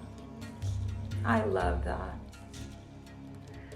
want you to explain to her in words that she understands, like, this is where you live now. This is where you live now. You can come here anytime, but like, this is where your life goes. Like, this is what you get. You have always wanted a safe space, and this is it. This is yours. This yard, this is a big yard. And there's a little bit of woods that you can explore, and there's a beautiful tree, and you can come here whenever you want. This is our, like, literally ours. This is ours. And how does she receive that? Awe. She's in awe. I love that. She never has to go back there. She never has to go back there the same way. You know, this is how this is now. This is how this memory is stored now. So I want you to hold her hands real good. We're not saying goodbye at all. We just have to come back to the present moment, but this is where my baby gets to stay. If she's cool with that, we can always come back. We can always do whatever, but this isn't goodbye. Can you relay that to her, maybe with a touch or in a way that she understands? Yes. I squeeze her hand and She's got the origami swan still? Uh-huh. All right. Let her know in your own way. You know, sometimes it's just a look, but you're going to come to recognize her calling for your attention when you have a memory that's kind of, you know, if you feel memory tugging on you, she probably wants to come back and have a little attention. Can you let her know that that you'll respond to these tugs? Yes. All right. We're going to take 3 breaths to come back up to the present moment. Deep breath in. Out. Big breath to little Bailey. And out. And a big breath to you, Bailey, where you are today. Big breath in. And out. Okay, we're gonna shake our hands really vigorously. Big, strong shake of the arms. Shake, shake, shake, shake, shake, shake, shake. Couple rump smacks on the ground. And we're gonna bring it to the present moment. Good job. And the first thing I wanna say is that, like, I get it. And I get it. And it's amazing what you've created for yourself. What's stopping you from pressing the send button on the next logical steps is fear of the fallout. You have every right to be afraid of the fallout, because this is not teaching about mothering. It's kind of like when people want to build a tarot deck, and they don't realize that with every single card they're going to have to master it. That with every single explanation they're going to have to live the tarot. When you want to teach on mothering, you will have to turn over every fucking stone that was your maternal relationship. And as somebody that is constantly doing this every single day in a new place, navigating, especially in the world of discipline, like sorting the, I don't want to use a Grecian expression, but sorting the bugs from the wheat is painstaking, and it's something that you're always doing, and you're going to have to it's not, you don't just get to talk about the light parts of motherhood, because you can never comment on the light without really understanding how deep and dark the dark went. And that's really challenging. And your family, whether they're around you or not, are not going to be happy about it. And that's okay. Just because it literally puts you in physical danger, then just because you literally were in danger, and just a simple comment about not wanting to go home opened up this whole shitstorm that your family blamed you for, just because that was absolutely true back then doesn't mean that it's going to be true now. And that's where the block is happening, because it's not as simple as opening up. If it was just as simple as like opening up the space, that would be great. But it's really, it's changing this pattern of being able to speak about what was the reality of what you grew up in, and how you're very determined to do things differently, because that's what's actually behind it. Does that make sense?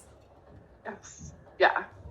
It's a big job, but it's not for anybody else. Like, it's yours. This has your name on it, and every bit of this will heal you. And when you heal, you're not healed alone. You're going to heal this for so many other people. So many people have been healed just listening to your story here.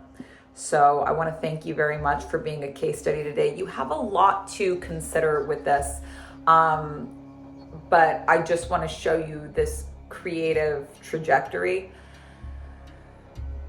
The universe always has to clear space first. So let's say that you have this space, the time and the space, they work together. But let's say you're like, okay, from 3 to 5 p.m. I can work on this. And you start showing up for that space, and sometimes things come forward and other times things don't. Keep showing up, because all of these things, this creativity, these stories, this healing, it's kind of like a cat under the couch. Like, if you try and yank the cat out and be like, hey, we said we were creating at this time, like, get your ass out here, don't embarrass me. It's just going to run back underneath. And what it actually needs is to kind of be like seduced. So the whole environment, you have to get really comfortable in that space before the cat of your creativity starts to come out. So even if you feel like it's not the most productive moments at your laptop, or you're stuck for 3 days on the sales page, like, keep showing up for it. You can do hard things without massive fallout. There could be massive reward as a result for continually showing up and doing these hard things. But your flow state, the true nature of time, is a flow. It's not a schedule. And so there's 3 states of flow. So sometimes you're active, where it's like, bam, I got the idea, Anya Chakra, and I'm going to put this into a logo right now. And that's active. And a lot of times we connect active flow with productivity, and we only feel like we're in flow if we're in this like hyper productive state. But that's only 1/3 of the flow. And this is so key for parents, especially, because you get a lot of the best state of flow with kids. The next state of flow is passive flow. And this is when you're learning something that couldn't be taught. you're learning something that you didn't know. So for example, active, you're making the logo, but if you didn't know how to use Canva and you needed to watch a tutorial, inputting in your passive state of flow, you're inputting mentally, you would still be in flow because you're learning something relevant to what it is that you want to do. And sometimes, you know this better than anybody, but like sometimes the piece of information that you need can come through you can be watching Moana and be having like a breakthrough, So sometimes it happens in a really unexpected way, that piece of information that you needed, but that's the passive state of flow. And then finally, the neutral state of flow is when you can be revealed something that you didn't know and you couldn't learn from somewhere else. Mentally, nothing's being input and nothing is being output. And you have a lot of time like this when you have kids, because playing with kids, cleaning up after kids, as long as there's not a podcast or active churning mentally going on, these ideas can come to you. What's happening? And this is where What happened? hang on, my baby. What do you mean? I do like the kids in the background. Okay, there we go. Sometimes things like, what do I put on my sales page? How do I charge for this? What do I need to be healed to go forward, etc., etc. These things can be shown to you when you're in neutral. So if you know this, you can always be in flow. If you know this, you aren't going to say like, fuck, I'm not ever making progress on this just because you're not in your productive stage. Like, there is so many, when you know this, you're never stuck. So you have a big ass product, a fucking legacy, like signature core offer. This is going to take a whole bunch of research. This is going to completely heal your past, present, future relationships. This is going to change the way that you treat yourself. This is going to open up your eyes on someone. It's a mammoth piece of work, and it's going to take you returning to it over and over and over, recommitting to it over and over and over. You're going to need to learn business skills. You're going to learn all kinds of different things, but this is what you've been waiting for, and nobody else can do it the way that you can. So we know what the block is. It's fear of the fallout, and that fear is coming from the original estranged family that fucking froze you out and threatened you when you had told your story, when you told the truth of how you felt. Now you're being asked to tell the truth of how you feel again in a new way. And that fear runs deep, but you're going to remember this differently. You're going to remember this differently. It's going to take time for this new groove to be set. It's going to take time for you to recognize, I'm afraid of doing this, but now this is an old fear.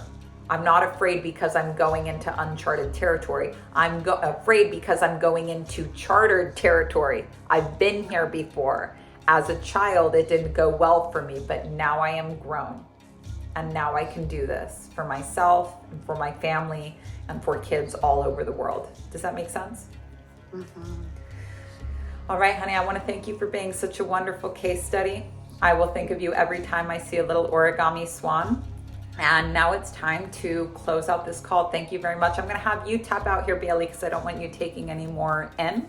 That was a fairly straightforward trauma repair. Like I said, when I get people on one-on-one, I basically always use the same trauma repair. This one had a very clear connection between what she's trying to do today and what was going on in her childhood. Please honk in the comments if you were able to see that similarity very easily. Where I would say this one was a little bit challenging, or where it could be challenging to someone just getting started, was finding what feeling you could trace down to the root.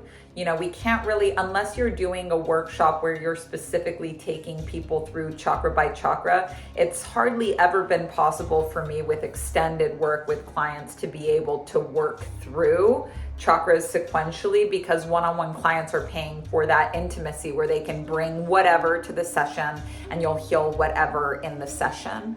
And that's what they're paying for. So you can't really have too much of a curriculum with them.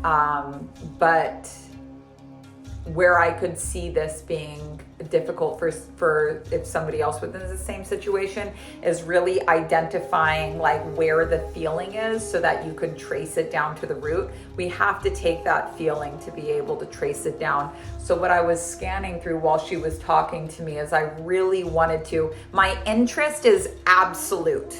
My interest is fucking on lock, baby. Like there's nothing else I'm thinking about when I'm right here with you. I'm listening with every single cell of my being. Like I fucking care the most. This is my 100% T.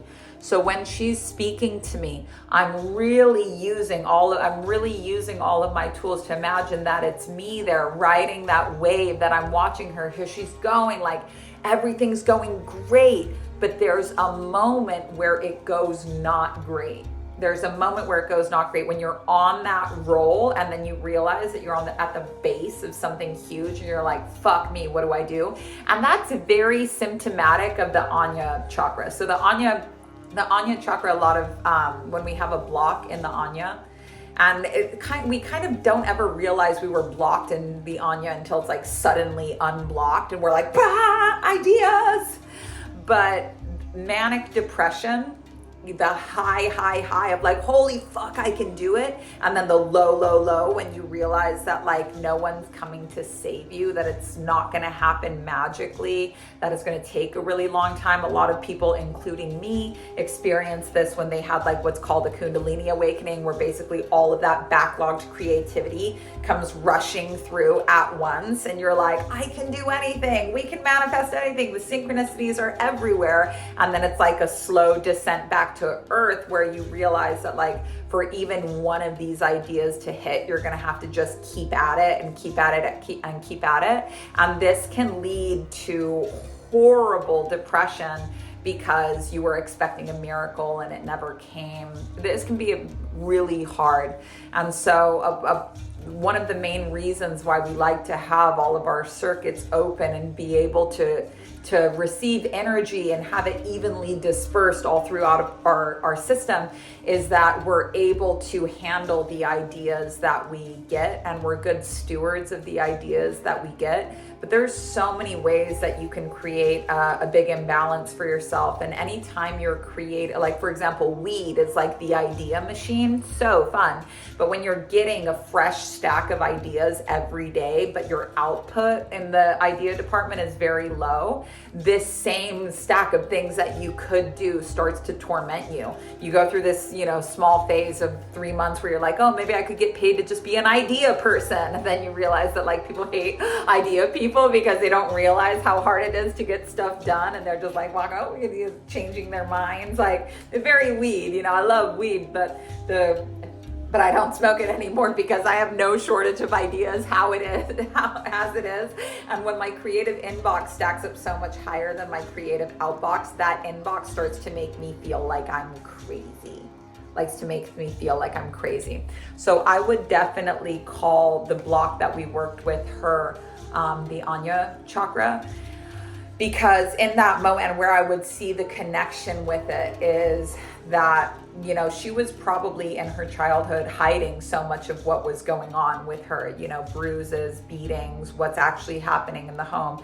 She was probably like really used to, just keeping it all inside for it to have gotten to the stage that it did. It's not like the first time she ever got a spank, someone in the school was like, hey, you seem sad today. It was the day that it became too much.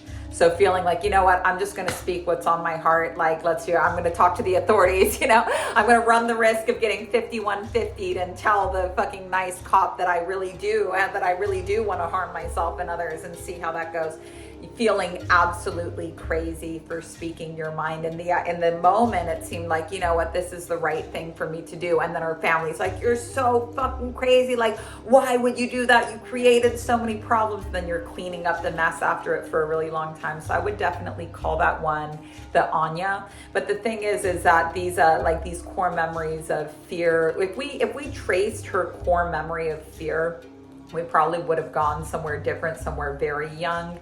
Core Memory of Shame as well. But this one was, we traced that creative feeling and the letdown from the creative feeling. We traced that one down to the root, and that's what we got. So the Ajna is the third eye chakra. It's spelled Ajna, and it's pronounced Anya.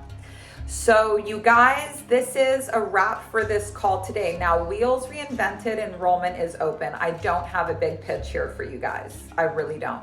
This is the last teacher training that I'm doing. I really hope that you can be a part of it, because to learn from me personally with my assistant eyes on you, overseeing this whole situation, this is what I'm here to do. I'm gonna have a little bit of time for Q&A after this. This is what I'm here to do, and this is the last time that I can do it. The price is $8.99. That's 3 payments of $300. The best way to do this would be to become an annual student at my school Safe House. That way you can ask me questions every single Friday. If you're wanting to actually really build out a whole business, it's $2,000 for the whole year, but you get all of the other workshops as well: erotic wealth, mesoterica, ritual, business building, fuck lists, business resources. Like, you get a lot, and then you get live Q&A with me every single Friday. Now, we have a whole community just for Wheels Reinvented, but I'm only gonna have space on the live calls to do Q&A because a lot of questions come up with this workshop, and I actually can't handle the volume of questions. So if you know that you're gonna wanna be asking me questions the whole way through, do Safe House. That's a payment plan of $200 a month. That means you'll be done with Wheels within 3 months. So do the math on that. You would save money doing it that way, but you'll get the best deal if you sign on to be an annual student. And that's for people that know, they're like, look, Onami, you're my teacher. I've been following you. I know what's up. Yes, I want you to be my guidance counselor. Yes, I wanna ask you questions. Both of those options are available on Safe House. Wheels Reinvented, you'll get it lifetime access, $8.99 one-time payment. But if you want to ask me questions, we'll only have a little bit of space to do that at the end of our calls. So the format is exactly what you guys have already experienced. You're going to get all of the education with an audiobook chapter that you need to read or listen to every single week. It'll take you, the longest one is an hour and a half in the Anya. We really have to talk about psychosis in that one. I think the heart chakra is also about an hour and 20 minutes maybe. Now those chapters and everything are already available. We have a standing date now. This time, Wednesday at 11. I don't change times on you guys. Wednesdays at 11, we're meeting up to do Wheels Reinvented until it's done. The replay will be out as soon as humanly possible. This is how we're doing things. But you have a chapter that I need you to catch up on. That's going to be chapter 1, Muladhara, that I'm going to need you to catch up on before we do our first case study call on the Muladhara chakra, which is going to be on the 10th of April. We have breathwork classes. If you want to know about translating this information into physical practice, we have dance classes, we have breathwork classes, we have yoga classes, we have weight classes. We have all of these different little psychological tests that you can do with yourself that are related. It's a whole world of stuff going on in Wheels Reinvented, a whole world. We also have our chat where you can homework chat, where you can do your trauma dump. So it really helps to get a witness when you're sharing your stories, and you're going to need to share your story to clear that trauma, but you don't want to go and do it publicly yet. That's totally fine. I did it publicly so that you don't have to yet. We have this private world where you can share the stories. We have this private world where you can connect with other students. We have specific verbal practices that are useful for some of these different chakras. For example, the truth is a chat room we open up just for the Manipura chakra because you need to practice telling the truth. So we have a space for that. We have the feelings room. We have the morning routine. We have the daily wins. We have this whole world that makes this a truly unique experience. And I've taught this 9 times, so I know what I'm talking about. So I hope that you guys can join us for this round. If you can't, I regret to inform you that this is the last live round we're doing. And a lot of people are going to be watching this recording and realizing that it's already over. I know, I'm sorry, it was lit, but I'm always going to be teaching live workshops somewhere or another. So this one has been around for quite a long time, and I'm going to be very sad to see it go completely passive, but let's make it the best last round that we ever did. So is a full book coming out? Yes, there is. And I added, so you guys have like 50% of the book right now, basically everything that you need to know when it comes to the manual, how the chakras, how the trauma is formed, how to remove it, what the symptoms of it look like, how to recognize it in clients, how to recognize it in yourself, how to heal it. All of that is already written on doc and audiobook. I'm adding an additional 7 chapters because I don't know if you guys notice this about the way that I am with clients, but I always give extra time to kind of warm them up a little bit first. I always tell them some kind of story or a little something from my own life to get them comfortable. A lot of people will tell me things that they've never even been able to tell their therapist. They've never been able to tell anyone before. So I always give a little extra time to lubricate the situation, to get us comfortable so that they know that they can talk to me. And I needed this to also exist in the book. And I kind of wish you hadn't asked me this question because I really don't want to commit to writing this book. I have to have it done by September. And I told myself I was going to turn in a chapter every single week and read it in audio, but like do a live reading of it. If this is something that I'm going to do, and there's no case study calls with the book, it's just the book is the book is the book. But I'm very hesitant to ever commit to things because if I say I'm going to do something and I break my word on it, I have to do my little secret ceremony to make sure I don't get shame about it. And I'm not going to lie, you guys, like I wrote the first part of this chapter that I'm working on right now, and I literally puked like when I was doing research for it and being able to see the similarities between, I was reading up what happened at Heaven's Gate and the 41 people that killed themselves in 1990, Haley-Bopp Comet, 1997. And then also the 900 and I think 81 people that mass suicided at Jonestown, and realizing the similarities between how their cults were structured and how the one I grew up was structured. Like it was normal to me, because I grew up in a cult. Like I know now that it wasn't normal, but like doing the research and putting these chapters down and realizing how fucking abnormal it was. It's hard. It's hard. And I know like I don't really get anything done without a deadline, but fuck me, you guys. Like I don't know if I can do a chapter a week, and I don't, this is me growing up. This is me not being a Capricorn and being like chapter a week and every Friday I'm going to come and read it to you at this, because I love the way that the deadline sounds, but how the deadline feels is a different situation. So if I am able to release a book of it, like the Founders Edition this year with the live audiobook readings, if I find a way to do that, I'll let you guys know in a couple weeks via email, but it might just need to wait until September because it's a hard book to write. It's so hard. It's so hard. You guys who real suddenly was amazing. Love. Safe House Global. Yeah, that's my app. Is it a problem if I'm not a native speaker? My English is well enough, but I could be kind of slower when it's about emotional moments. So I read much slower on the audiobook, but all of the education part of it is in a book. Now, I haven't finished I haven't added these new chapters in yet. That'll mean the book is finished. But if you can read in English or, even run it through AI and get it in Spanish, I'm just not at the point yet where I can have a translator for it. And then, it's like how many languages to translate into. I'm not there yet. But all of the education you need, like the education that you have to have, is all already documented in the book. It's just the case study calls are the ones that we're doing live. Can I work through the entire Safe House in a year? Yes, you definitely can. And what I've been enrolling people with lately is I like having them come in and just start on autoerotic wealth, but do that one super slowly. Like do a lesson every 2 weeks and then do all of the other curriculum around that one. Autoerotic will have you, it's how to use sex magic to start a business, but it's heavy on this. It's 2 workshops, erotic and wealth. So you do an erotic lesson every 2 weeks on the slow schedule, and then a wealth lesson every 2 weeks. They're separate and together. And this is not your make a wish and jerk off and it'll fucking make a wish and blow a load and all your dreams will come true. It's like legit heavy duty psychological sex magic in conjunction with heavy duty business tools. So that's the workshop that, someone could blast through that workshop in 3 months. They do it all the time, but that's a workshop that I like to have people do really slow and then pull in all of the other workshops at a faster pace around it. And if that sounds like something that you're interested in, when you sign up for Safe House, you get my number, you text me, let me know.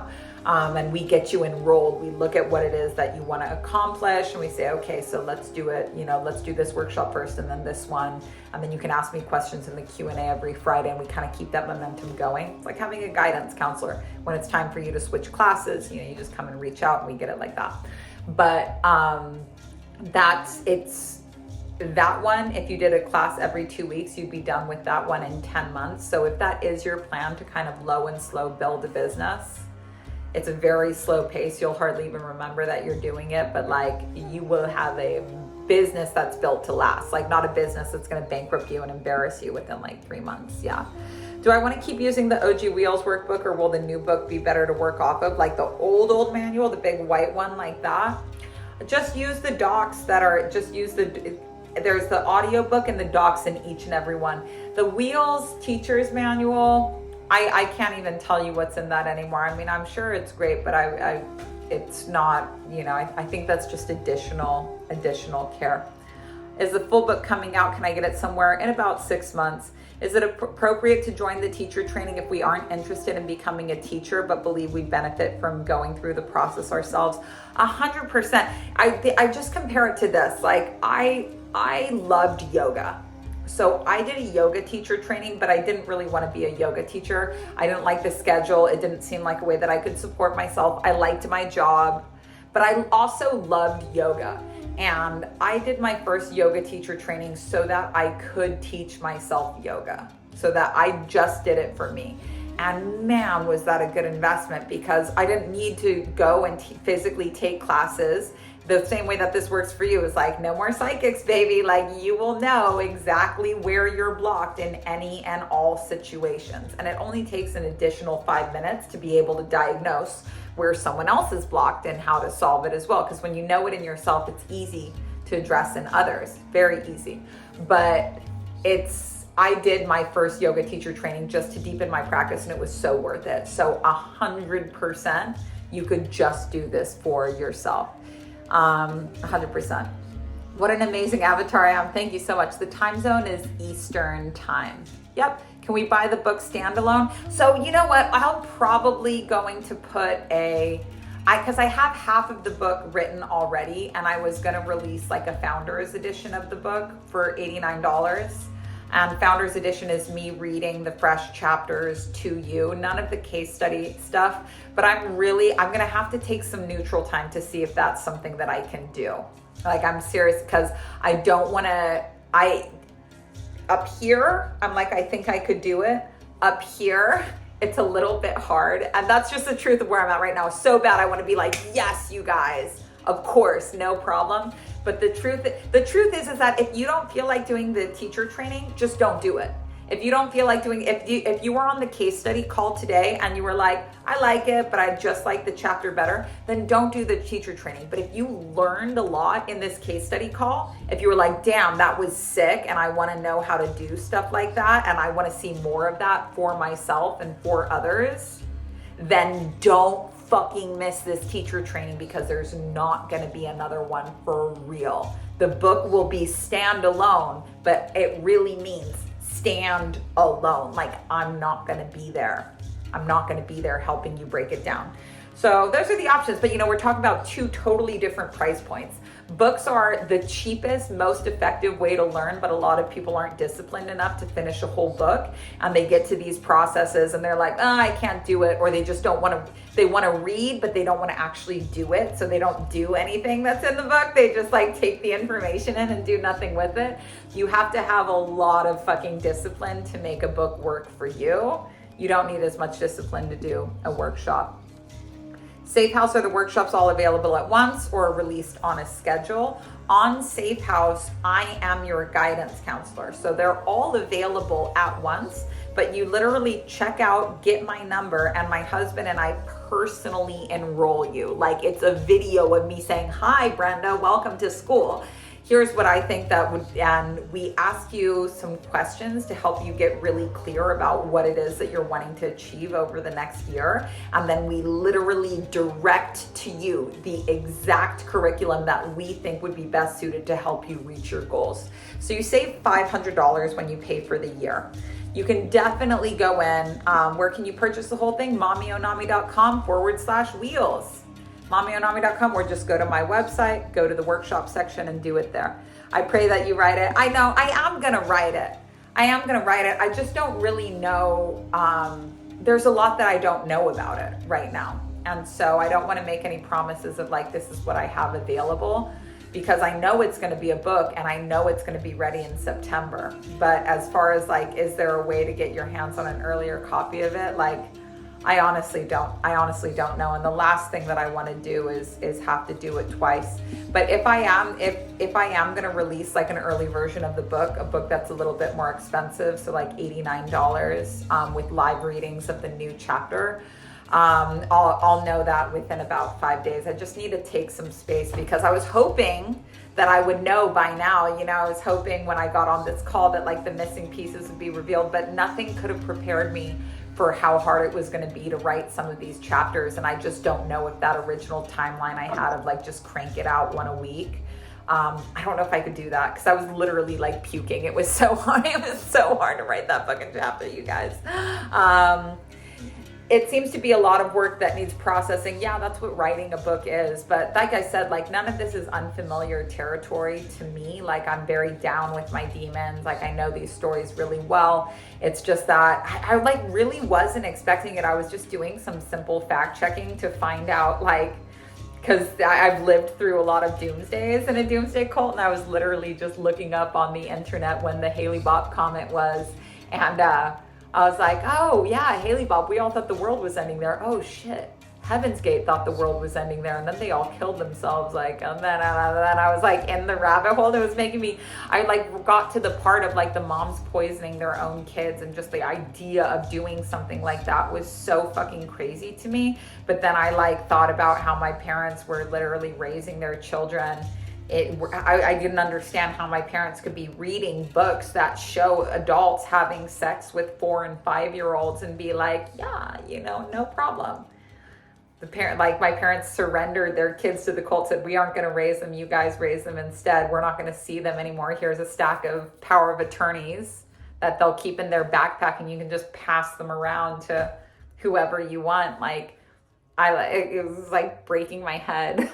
So maybe it was just the original one, but what I'm going to try to do is if I can get a chapter written in this next week while we're moving around and everything like that, I'll feel comfortable about being able to say like, yeah, I can commit to having these last chapters done for you. It would be a really good incentive for me, but I just have to see how long it takes to do this first one because there's how I want it to be. I'm like, I want it to be funny, but it's not funny at all. It's like not funny. And so I just need to see how I feel about the first chapter before I commit to getting the other ones out there. But these are all additions to the original manuscript. These are all just additions to the original manuscript. But I a book is a big deal. And I only have one of these books to put out. This is my life story and a manual on healing. So yeah. All right, you guys, love you so much. That's a wrap. Thank you so much for being here. And I will talk to you soon. Thank you so much to our case studies. And yeah, everyone have a wonderful day. Don't forget, you're welcome, my love. April 10th is our first call. So you guys need to have the whole first chapter read. Before we do that first case study call, or you're not going to know what the fuck is going on. I gave you guys the recap of trauma and chakras today. I'm not doing that in the other ones. We're just going straight in on the trauma process. So study up, get that purchased, and love you guys. See you.